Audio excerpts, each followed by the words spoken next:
Hi, எல்லோரும் எப்படி இருக்கீங்க? அட்வான்ஸ் ஹாப்பி பொங்கலுங்க. தோட்டத்து வீடு ரெடியே பண்ணலைங்க. அப்புறம் தோப்புக்கு தண்ணி பாய்க்கணுன்ட்டு தொட்டி நிறைஞ்சிருச்சுன்னு வந்தேங்க. தோப்புக்கு கேட்டு வரலாம் மாற்றி விட்டு போட்டு வந்துங்க. வீட்டுக்குள்ளே ஸ்பேயரு எல்லாம் இருந்துச்சுங்க. ஓஸ் எல்லாம் எடுத்து வெளியே போட்டுங்க, அடித்து கூட்டி விட்டுட்டு அப்படியே தென்னை மரத்துக்கு போகிற ஓஸை அப்படியே உள்ளே இழுத்துட்டு வந்துங்க.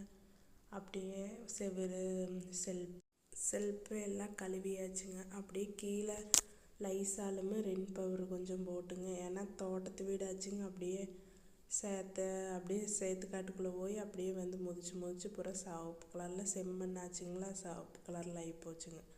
எல்லாம் முடிஞ்ச அளவுக்கு போட்டு தேய்ச்சி விட்டு போட்டுங்க.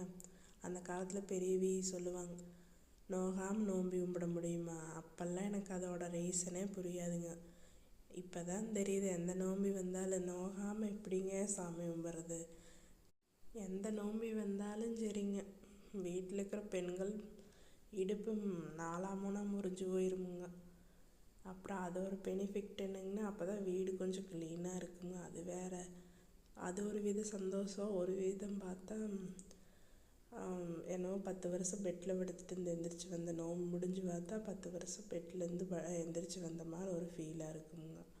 அதையெல்லாம் முடிஞ்சு பார்த்தா வீடு என்ன போல் நோம்பி கொண்டாடிட்டு பார்த்தா கசகசனுக்கு. இது எதுக்குடா இத்தனை நாளாக கஷ்டப்பட்டு ரெடி பண்ணோம் அப்படின்னு பார்த்தா அப்புறம் யோசிப்போம், இந்த பருத்தி மூட்டை குடோன்லேயே இருந்திருக்கல, எதுக்குடா இவ்வளோ கஷ்டப்பட்டு ரெடி பண்ணோம். அப்புறம் 2 சட்டி வானம் எல்லாம் இருந்துச்சுங்க. அதையெல்லாம் கழுவி வச்சு போட்டுங்க. ஆளே இல்லாத டீ கடையில் டீ ஏற்றுற மாதிரி தான் இங்கே யாருமே இருக்க மாட்டோமுங்க. ஆனாலும் வீடு நின்று அடுப்பு வேணும், சட்டி வானம் வேணும்னு வாங்கி வச்சோமுங்க. அது வாரப்பெல்லாம் மண் அடிச்சு கிடக்கு, கழுவி வைக்கணுங்க. இப்போ என் வேலையேங்க. சரிங்க, எல்லா வேலையும் முடிஞ்சுங்க. நான் இப்போ தான் புதுசாக பேசியிருக்கேங்க. வீடியோ பிடிச்சா லைக் பண்ணுங்கள், ஷேர் பண்ணுங்கள், சப்ஸ்கிரைப் பண்ணுங்கள் நம்ம சேனலுக்கு. பாய்ங்க.